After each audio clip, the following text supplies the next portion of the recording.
খবর 24 সাথে আপনাকে স্বাগত। নতুন নতুন খবর জানার জন্য আমাদের চ্যানেলে চোখ রাখুন। ট্যাংরা কাণ্ডের পড়তে পড়তে রহস্য, পেঁয়াজের খোসার মতো একের পর এক খোলস ছাড়ছে গোটা ঘটনা থেকে, কিন্তু মিলছে না আসল কারণ।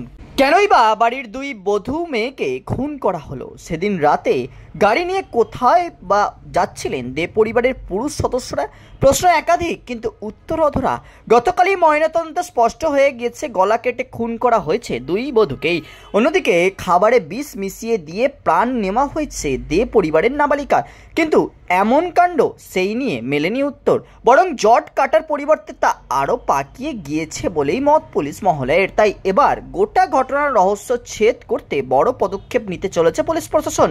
দুই বউকে কি একজন খুন করেছে, নাকি দুই ভাই আলাদা আলাদাভাবে নিজেদের স্ত্রীকে খুন করেছেন, সে ব্যাপারে নিশ্চিত হতে শুধু বয়ান নয়, সায়েন্টিফিক এভিডেন্স সংগ্রহের জোর দিচ্ছে পুলিশ। কিভাবে নেওয়া হবে এই সায়েন্টিফিক এভিডেন্স?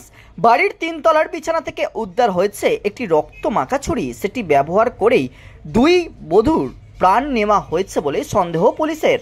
আর সেই ছুরিকে ব্যবহার করে এবার রহস্য ছেদ করতে চায় পুলিশও। সেটিতে কোনো আঙুলের ছাপ আছে কিনা, আর তা থাকলে হাসপাতালে ভর্তি থাকা দুই ভাইয়ের আঙুলের ছাপের সঙ্গে তা মিলিয়ে দেখতে চায় পুলিশ।